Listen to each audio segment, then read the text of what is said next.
That's Nick. And that's Joseph. And today we're here to talk about Zalava, the directorial debut of Arsalan Amiri, which technically premiered just several weeks ago at the 2021 Venice Film Festival in their Critics Week section, where it won the Fereydoun Prize. We are reviewing it out of the 2021 Toronto International Film Festival in their Midnight Madness program, where it premiered September 14th. The basic story, it's set in Iran, 1978. Before the revolution. Before the revolution. The title card explains that this little region where this village is, like some gypsies settled there like 100 years ago. Okay, so this little village, these people believe in demon possessions. So they are constantly having people exorcised. Like they'll call an exorcist to remove these demons, like we call the plumber. It's like a part of their culture, and they use that to explain all kinds of things that go wrong. And along with that, when they believe someone's possessed, they like to shoot them in the legs. Well, we'll get to that because there's a reason for that. Yeah. Okay, so there's the village. Then there's like the military, like law enforcement group that are called Gendarme. And the main person in charge, his name is Masood. Sergeant Masood. What's that actor's name? Navid Pourfaraj. So Sergeant Masood. Okay, so we find him on his last day of service when they get a call. Like he's preparing for his last day when some person rides up to the... Well, that's important because he was been removed from his post because of how he dealt with the community already. Right.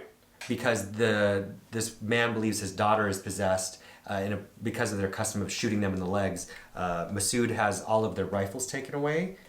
And so because of that, they intend to stab the demon out of her, and she falls off a precipice and dies. And then the community complains, and he is relieved of his post. Yeah, so that's how the film opens. So Sergeant Masood doesn't believe in demon possessions. He thinks these people are just crazy. And the exorcist, whose name is Amandar, that character is the one who they call to... Amardan, I think. Amardan. He's the one they call to exorcise these demons, and Sergeant Masood believes that this man is just gaslighting these people, and probably for financial gain or whatever. And wearing like this green outfit that looks like something from The Wiz. Who, Sergeant Masood? No, the exorcist.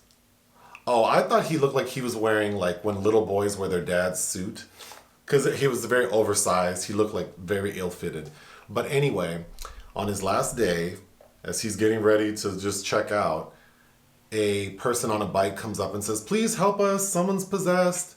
So Sergeant Masood's like, "I got it, it's my last day." He brings along his little assistant. They go down there. And he witnesses, and the audience, we witness Amandar, or the exorcist person, like trap the demon, and he does it in a mason jar. Yeah, kind of like rudimentary Ghostbusters. What are those things called in Ghostbusters where they collect the demons, the little trap? Oh, sure. I don't know the name. But it's important to know the rules of this exorcist guy. He says, like, if I come out and I say, like, it's in the jar, then I was successful. But if I come out and say I didn't or I don't know, then you have to shoot me or draw blood below the waist.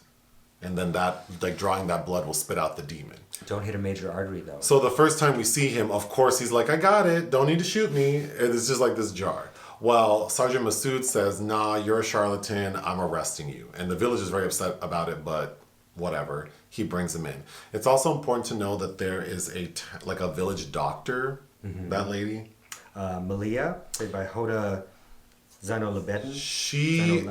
She doesn't believe in the possessions. No, she's there to collect the blood and urine of the villagers for study. And she's actually been sent back to Zalava because the previous samples showed that there was a high level of adrenaline in this community in their blood. Right. Okay. To wrap it up, it culminates with the town or the village. The exorcist guy says, like, "You have to let me finish what I was doing, because if I don't, like, the demon will escape." The exorcist guy does end up escaping. Sergeant Masood goes back to the village, the town is like about to attack him because they see him with the doctor because they're kind of flirting in an alley at night and they think they saw a demon. So now it's like mob mentality and they want to kill or shoot the sergeant and the doctor. But then the exorcist guy shows up. He performs an exorcism. He comes out. He says, I'm not sure if I captured the demon. But before he's able to come out and say that, the villagers kill the doctor. Mm-hmm. And then Sergeant Masood shoots the exorcist guy in the leg. Like, since you're not so sure, let's draw some blood. The end. Mm-hmm. Okay. I think this film works best with sort of the commentary on like mob mentality and how people get caught up in that. But I think maybe my disappointment is rooted in the fact that I knew it was a midnight movie. I think this is where programmers lead us astray, and also distributors like Neon and A24 sometimes, where they market something as a horror film and then people are disappointed. Because to me, this is not a horror film. No. This is a social commentary. Yeah. But that is interesting coming from an Iranian filmmaker, specifically detailing kind of this Kurdish village before the revolution. I think there are some things going on there, which, the revolution, which kind of gave the country a significant overhaul, to say the least. It's almost like films about Christianity where paganism is wiped out. I think there are some of those themes in accordance with the mob mentality angle. What did I like about the film? I think it looks really good. Yeah. Especially for what I'm assuming was a very low budget, because there are no effects, practical or otherwise. So I think it looks really cool. Like the location, and I've never been to Iran, so I don't know, maybe this sort of terrain is very common, but I thought the way the village looks really cool. Mm-hmm. Where the military people are located, the trip they take to get to the village. I thought it all looked really good. I thought the main guy, mm-hmm. Sergeant Masood, I think that actor has a lot of screen presence. Yeah, well, he's very handsome. He's very handsome. He has this brooding look. But then, okay, well, let me continue what I thought worked well. I think there's a cat in the movie. Yeah, he has a little black kitty. Sergeant Masood is a black cat, and I don't know how they got this cat to... That cat was a good actor. That cat did a good job. Okay, what didn't work for me?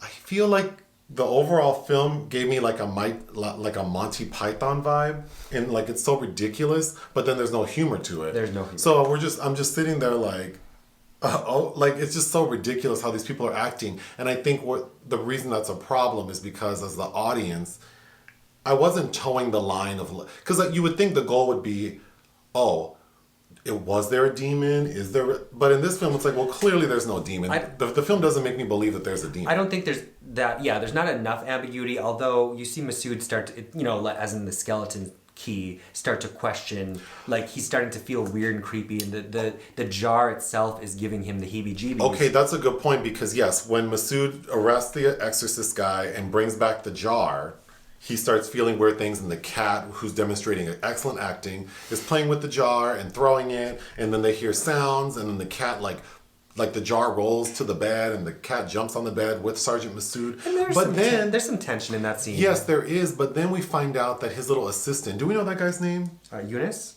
Was that him? He was a cute little fellow. He then admits to the exorcist guy.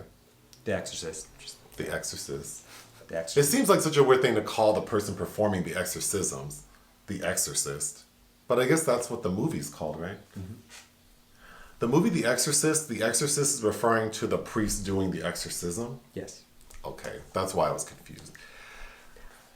The little cute Eunice guy tells the exorcist, I was afraid to tell anyone, but I switched the jars before we left the village. So then that negated all the tension that was built up with the cat and Sergeant Masood thinking he sees things. But I think because the demon's not in the house. But I think that's just the point, that it's just the suggestion of which that drives people into, but as the audience, overwhelming fear. But as the audience, it just made it more obvious to me that there is nothing going on. Sure. So I was disappointed. Because doesn't Eunice he's the one that allows the exorcist to escape. The holding Yes, cell. he supports that. I was, I kept my notes about that where the holding cell, there's a very large aperture. You mean opening? Yeah. Yeah. Yep. That you could just crawl out of. You could just. Yeah, he's not securely incarcerated. My last note, I only had 3, was the doctor, like you mentioned, is there to retrieve blood and urine samples.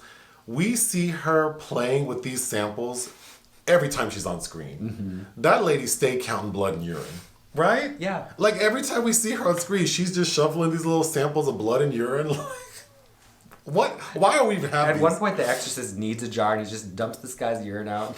Because if you need urine, I'll just give you some of mine. Why did I write down rabbits? Because when Sergeant Masood, that first night, Oh, yes. he starts seeing things. We see a bag move by the jar, and then it's really a rabbit in the jar, which is like, why the hell is there a rabbit in the jar? And then the cat, again, demonstrating good acting, like follows the bag, and I thought that was cute. But again, Demonstrating good acting. that cat did a good job. It really did. They're also. I think they are trying to be more ambiguous than it seems because there are often characters experiencing nosebleeds. I think to denote that there's a supernatural commingling happening. I agree, but I don't think it's strong enough. And again, I think No. it's more interesting as a social issue film / portrait of Iran. I think I was wanting it to be like because there have been some interesting Iranian horror films, granted not filmed in Iran, like Under the Shadow from a couple years ago, which I don't think you saw, but Okay. it's really worth seeing. when I think of like that ambiguity that I wanted, I think of like The Witch, Sure.